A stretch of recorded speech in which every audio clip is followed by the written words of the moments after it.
yewe gasogi we, yewe gasogi we, yewe gasogi we, genda uragahora utsindwa, wakubiswe n'amakipe maza gutwara ibikombe, yewe gasogi we, genda uragahora utsindwa, amaraso y'abariyo ahimbwa zayarigatiye, niho nawe uzayabazwa. Gasogi kara ni agasozi nororeyeho inkoko, ziriya ni inkoko nororeye ku musozi wa Gasogi, ngiye kubakubita ziriya nkoko ngiye kuzikaranga. Muri AS Kigali usibye Haruna wenyine, abandi bose nta n'ikintu bavuze. Ibyo byo kuvuga ngo murakina tuzabatsinda pe, oya kubera dutsinze ntacyo bivuze, n'ubundi natwe tuzayitsinda kandi turabizi. Ejo bundi kuwa gatatu ndayitsinda ntago bakongera kabisa, ibyo ngibyo niba nabyitege kabisa, baba bafite ibibazo ahubwo. Bariya ni ABARAYON nyine, njye se ndi rwa rutabura.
Kubasuhuza abakunzi ba IKONIC LIVE SHOW nk'uko musanzwe mumenyera, aho tugenda tugera hirya no hino bagiye hatandukanye. Kuno munsi rero tukaba twaje gusura umukunzi w'ikipe ya APRFC.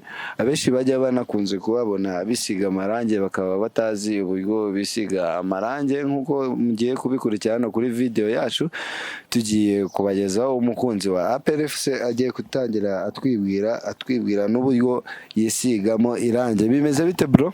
Fresh na holdo. Abantu benshi bakunze kugenda bababona batazi uburyo mwisigamo amarange, twagira ngo utangire utwibwira unatubwire uburyo ubikora. Njye nitwa Bongo Kiss, cyangwa General Major songa y'icyatanu, wari ibiro 10 by'uburozi akikuza ikiro cy'umunyu n'ikirusenda. Ya umuntu acyumva iryo zina generali yumva ko ari izina rya gisirikare, ariko twebwe nubwo tukubona wambaye teni ya gisirikare ariko turi kubona wisiga amarange. Ni iyihe mpamvu waba uriho wisiga amarange? Okay, ngiye ndi kwisiga amarange kuko ubu ngubu ngiye mu kazi, ngiye gufana ikipe yanjye nkunda cyane, ikipe y'umweru n'umukara APRFC. Ukaba waratangiye kuyifana ryari? Njye natangiye kwivana nyiri umupeti muto, mfite nyine nkimera kumenya iby'umupira tu, nahise nyifana ariko nafite nk'imyaka wenda nk'icumi tu, kuko rumva mu cyaro mu rugo ni Muhanga, ntago nari kuba wenda umwana wo mu cyaro ntago yapfa kumenya ngo ikipe ni iyi, ariko mfite nk'imyaka 10 nari nzi ngo ikipe ni iyi tu, tanangira kuyifana ngisiga irange. Mbere gusa ntago nisagaga irange, ariko naryisize kuko nyine hari abashuti banjye twari tuziranye batuma nanjye njya ngisiga kuko nari mbikunze kandi mbona ari byiza kandi hari icyo nyine bifasha. Ya birumvikana umuntu acyumva ngo watangiye gufana ikipe ukiba i Muhanga, akaba nakubona ko ugiye kwisiga irange ariko utari wisiga irange. Reka tubanze tuvuganeho gatoya, wenda turaza no kugenda dukurikira igikorwa cyo kwisiga irange. Nari nkikubaza se irange watangiye kugisigira hano i Kigali cyangwa no mu ntara waragisiga? Okay, mu ntara ntago naryisigaga, ariko nazaga i Kigali iyo twabaga twakinye na Rayon Sport cyangwa n'indi kipe ikomeye, twafataga tagisi voiture tukayikodesha, tukaza turi nk'abantu 5, tukaza tugafana ikipe twatsindwa tukabyakira ariko twatsinda tugataha twishimye ewana iyi kipe ni iyanjye ndayikunda kandi ni nayo mpamvu nisiga irangi nawe bakubwiye ngo ryisige ntago wabishobora ibintu tuba twakoze nta nubwo wabishobora wowe.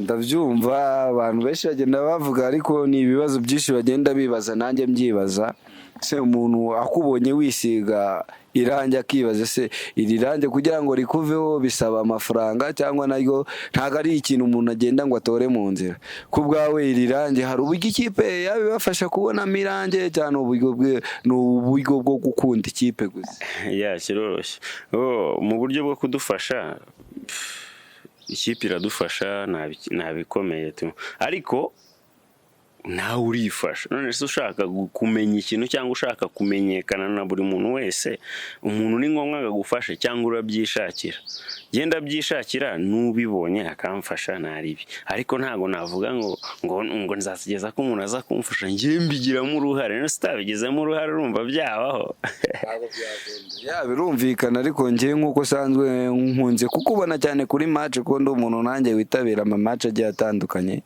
hari inshuti yawe mutajya mupfa gusiganwa nubwo ntari kuyibona nayikunze kwisiga amarange cyane abantu benshi baramuzi si ngombwa ngo muvuga ahubwo nawe waza kumutubwiraho ukaba wanatubwira ahantu yabaherereye kuko ntago turi kumubona wiwe byaba bimeze neza.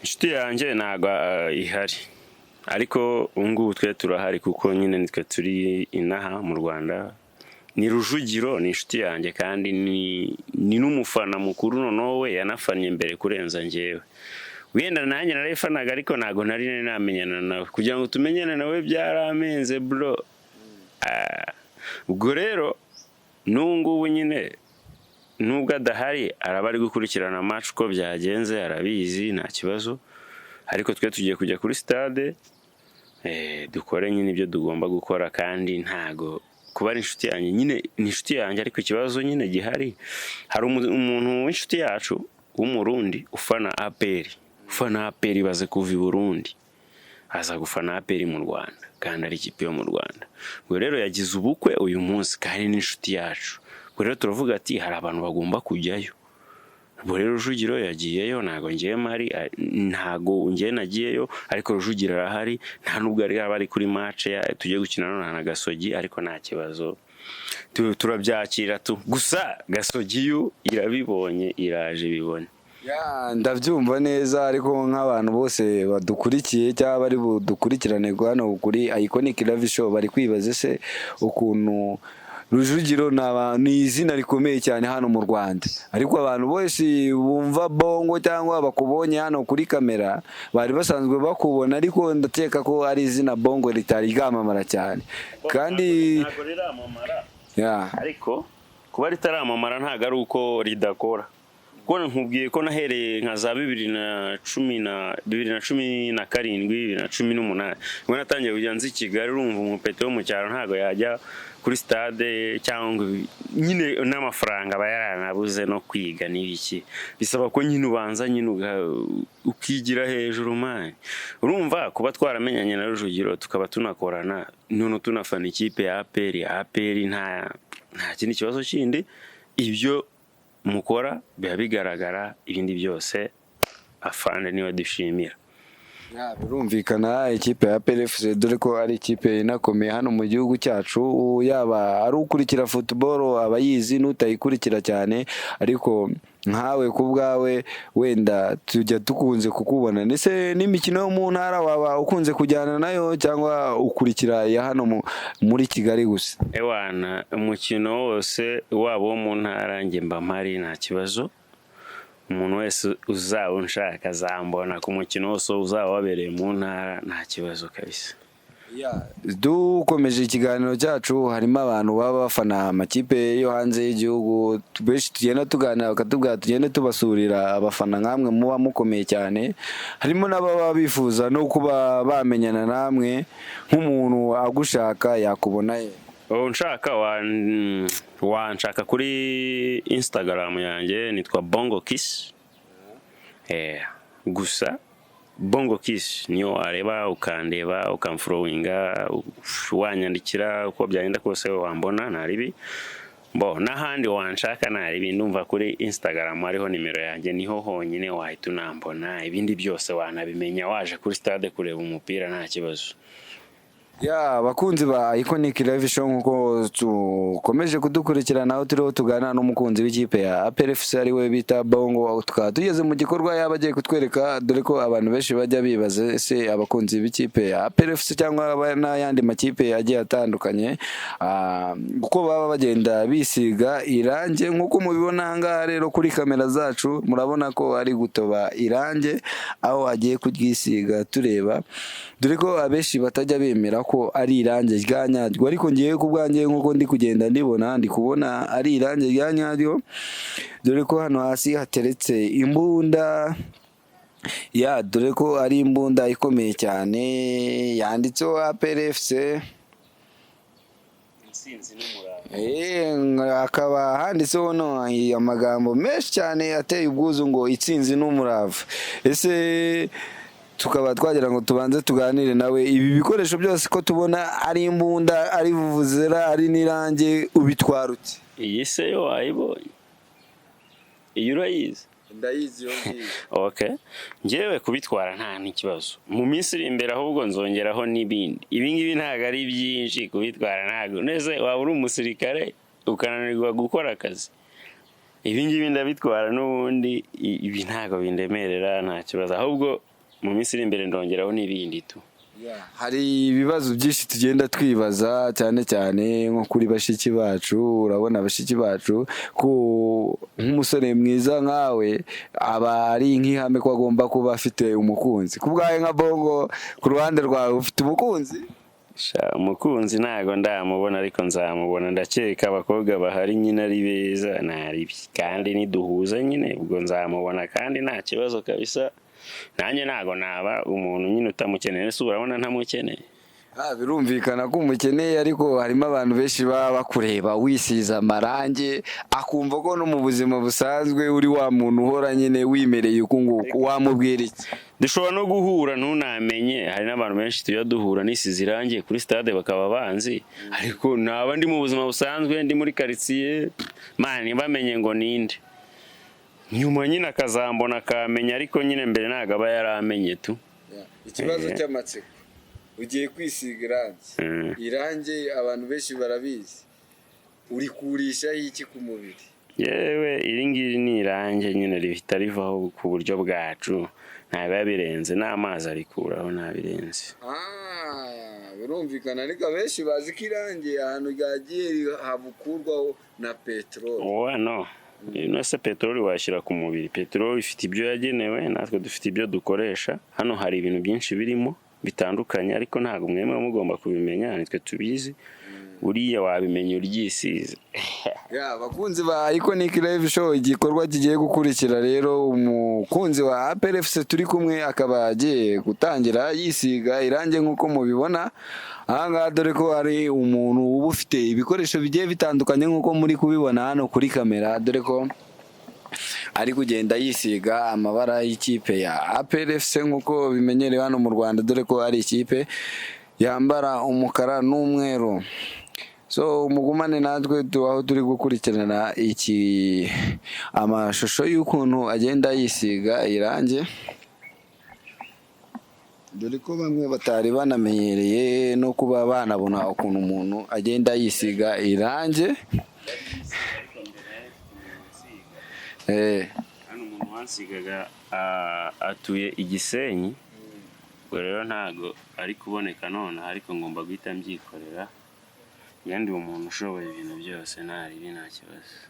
Ariko ikibazo cy'amatsiko, wenda ubu ngubu uri hano i Kigali ku bwawe, uvuye nko kwisiga nk'irange, nimba tukubona nkuko watubwiye ko udafite umukunzi, ubwo ikigaragara cyo uracyari umusore.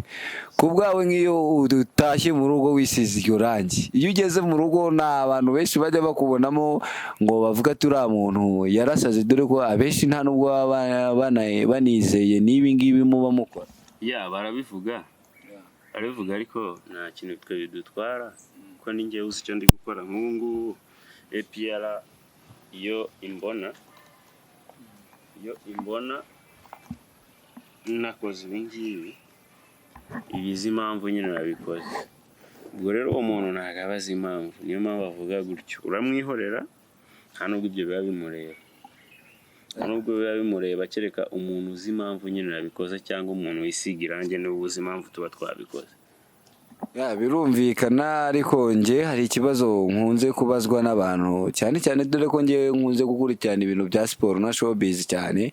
Ahantu bagenda bavuga ati abafana baba ari aba PRFC, dore ko atari bo bisiga amarangi, dore ko nk'uko nawe ubizi abafana benshi bagiye batandukanye bagenda bisiga amarangi, nta nubwo ari hano mu Rwanda no hanze bikunze kugaragara, ariko bakaba bagenda bavuga ngo impamvu mwamukora bino bintu byose mukunze kugaragaraho ngo muba mwafashe drogue. Wabwira iki abantu bafite iyo myumvire? Se iyo myumvire niyo cyangwa? Oya, nta drogue ngiye mfata, urabizi utanzi sibyo?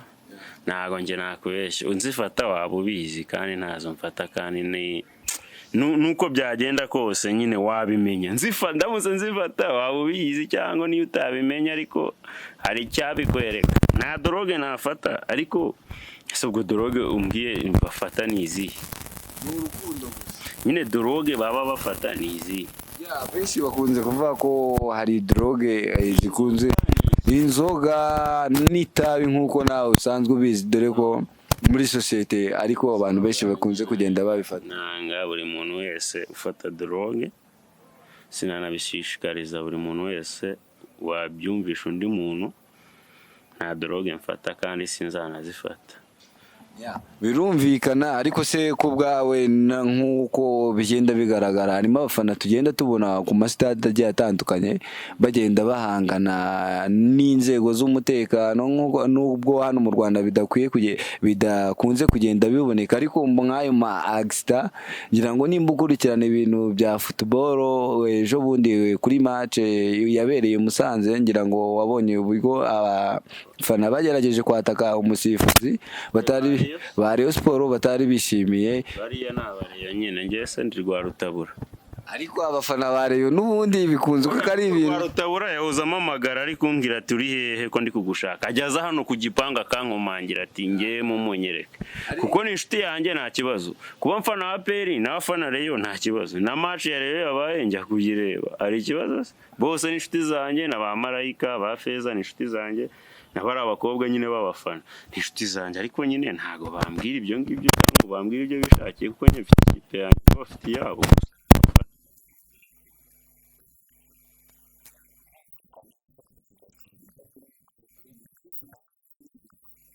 Kubona abafana b'ikipe ya APRFC bari gufana ikipe ya Kiyovu Sport, cyane cyane iri gukina n'ikipe ya Rayon Sport, ntago ari nk'ubwoba muba mufitiye ikipe ya Rayon Sport? Wowe ubibona ute? Ntabwo batuyigirira ntago tugira ubwoba, ahubwo twe niba tuba dufite wenda nka gutya match dufana ikipe yacu, nta kindi kintu tuba tunitayeho, ibyo kuvuga ngo Kiyovu nk'ibiki, ibyo birabareba. Twebwe icyo tuzi ko nuko tuzatwara igikombe dushaka, ibindi byose ni zeru kabisa. Tugarutse ku ikipe ya APRFC ari nayo wihebeye ku mutima wawe, ikipe ya APRFC tuzi ko ari ikipe ifite ikibazo cy'umutoza wayo mukuru bita Adiri, nk'uko yahagaritswe n'ikipe ya APRFC akaba yaranze kugaruka mu nshingano ziwe, dore ko yari yahanwe igihe kijyanye n'ukwezi. Nta bwoba mwamufite yuko biriya bintu byazabakoma mu nkokora bikarangira mudatwaye igikombe? Ndamukunda, ndanamufana, nta ribi nungu, niyo yaba atari muri APR nzakomeza namufane, kuko ibintu yakoze nta n'undi muntu wigize abikora. Wenda APR yaratsinze yagize gute, ariko Adiri ibintu yakoze birahagije, nta kibazo. Uko byagenda kose twe nta kibazo dufite nk'abafana.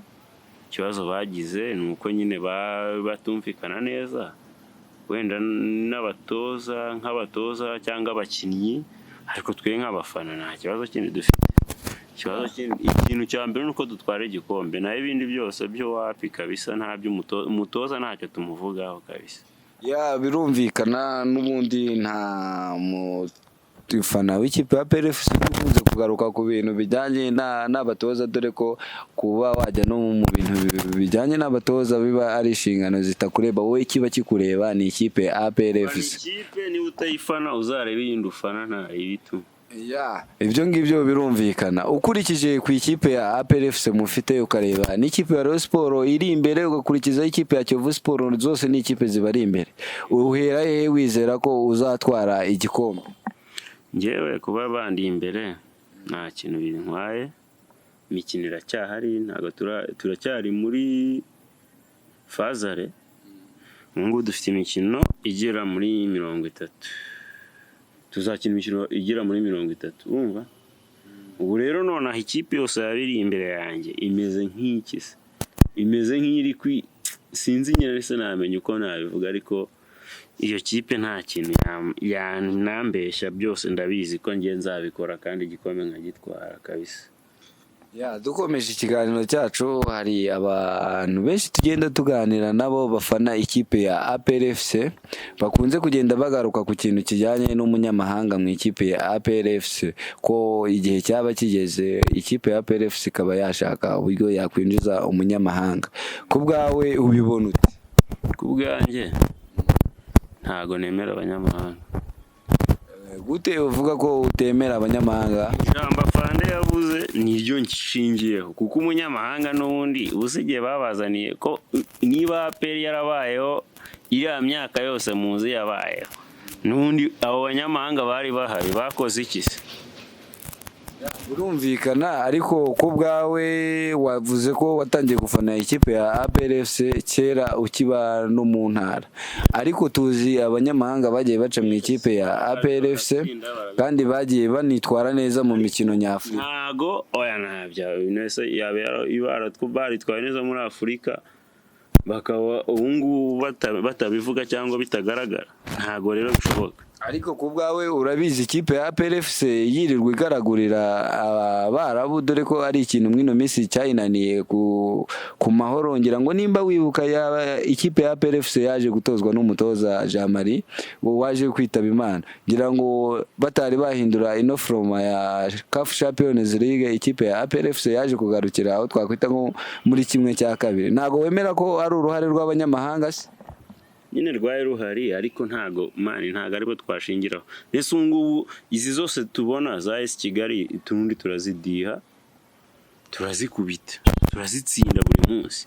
Ntago rero ari ngombwa ngo abanyamahanga, ahubwo nibatoza abakinnyi bahari n'abana b'abapeti babone n'umupira banawige. Urumva ubu se rage ko yatsinze igitego dutsinda Berikani tuyitsinda igitego, nubwo wenda twavuyemo mu matsinda, ariko nyine bashakisha ubwo bushobozi nyine bubeho, nyine tugera ahantu dushaka. Naho ibindi byose byo kuvanga abanyamahanga nta kintu tutakora kabisa. Abapeti baranabishoboye ko dutsinda zose za Kigali, Bariya bafite abakinnyi bo hanze tubatsinda se. Nimba uvuze ku ikipe ya AS Kigali itangaruka cyane ku mikino igiye, ngira ngo kwa gatatu nubwo muri buhure, nubwo uri umufana utavuga ko ufite ubwoba, ariko nawe urabizi ikipe ya AS Kigali imaze imikino igera muri 4 nta tsinzi nimwe mufitemo. Muri AS Kigali usibye Haruna wenyine, abandi bose nta n'ikintu bavuze. Ibyo byo kuvuga ngo murakina tuzabatsinda pe. Birumvikana ku mufana ntago wavuga ngo muzatsindwa, ariko ngira ngo nimba ubizi ikipe ya AS Kigali yabatwaye igikombe cya shampiyona, bakubitira no mu mikino ya shampiyona iheruka, ngira ngo imikino igera kuri 4 nta ntsinzi nimwe mufitemo, mukaba mwizeye. AS Kigali yadutwaye igikombe cy'amahoro, ntabwo yadutwaye cya shampiyona. Yabatwaye cy'amahoro, ariko yari imaze igihe inabatsinda. Kubera dutsinze ntacyo bivuze, n'ubundi natwe tuzayitsinda kandi turabizi. Ejo bundi kuwa gatatu ndayitsinda ntago bakongera kabisa. Ibyo ngibyo niba nabyitege kabisa. Baba bafite ibibazo, ahubwo bafite ibibazo bikomeye cyane. Ni inshuti zanjye ariko nzabatsinda kabisa. Ni iki wavuga ku mukino mugiye gukina n'ikipe ya Gasogi kuno munsi? Gasogi ni agasozi nororeyeho inkoko, ni inkoko nororeye ku musozi wa Gasogi. Ngiye kubakubita zira nkoko, ngiye kuzikaranga uyu munsi. Ndazikaranga, ubundi Kenisi yavuze ko ngo yadishye ngo nyuma yo gusekura yasekuye ngo yasekuye Kiyovu. Aya oriko ni isombe. Nyine ngo yasekuye Kiyovu nyine ni isombe. None ngiye kumukaranga noneho rero sasa. Zira ni inkoko nororeye ku musozi wa Gasogi ngiye kuzikaranga. Nta kintu ziri bumbwira. Uyu munsi ngomba gushwanyaguza ibyo kumbwira ngo ibyo Gasogi se uriya musozi niwo twororeye inkoko nge ndi igisiga rero niba ari inkoko nge ndi igisiga. Zira ni inkoko nororeye ku musozi wa Gasogi. Nge rero ndi igisiga nta kintu baza bambwira. Ya birumvikana nanjye ndaba ndi kuri stade. Aya magambo uvuze waza kuyasubiriramo match irangi nze kugushaka uko bigenda kose ntago uri bumbure ndabamari ntago uri bumbure nayo mpamvu nyine ugomba no kubyumva ariko nta mpamvu tu dukubita tureke ufite ubu ngubu rero ikintu gikurikiyeho nuko nk'ubu ngiye gutangira gushwanyaguza nkahita ndeba abantu bose bari mu nzira bambwira inkoko zose ziri mu nzira ndazikaranga ku ipanu ntago ziri bunyire. Gasogi yewe Gasogi we yewe Gasogi we yewe Gasogi we genda uragahora utsindwa wakubiswe n'amakipe maza gutwara ibikombe yewe Gasogi we genda uragahora utsindwa amaraso y'abariyo ayimbwa zayarigatiye niho nawe uzayabazwa niho n'aya Gasogi zizayarigatira yewe Gasogi we yewe Gasogi we yewe Gasogi ndaje nkukubite nawe urabibona. Ya abakunzi ba IKONIC LIVE SHOW nkuko muri kubibona ahangaha tukaba twari kunzi w'ikipe ya ABARAYON arangije kwisiga irange dore ko bari bamenyereye no kubona kwisiga irange akaba ari urugendo tugiye gukomezaho agiye kumanuka yerekeza ku kibuga aho mugiye kumukurikira munareba uburyo agiye kutubwira ijambo rye rya nyuma kugira ngo abashe kuba yakerekeza kuri stade gukurikirana match y'ikipe ya ABARAYON aho natwe muri buze kutubona mu ma etavi yagiye atandukanye hano kuri IKONIC LIVE SHOW. Yes, ubu ngubu tugiye kuri stade ngiye kuri match ariko nabirenze ubundi ibintu byose nababwiye niko biri bugende kandi nyine nuko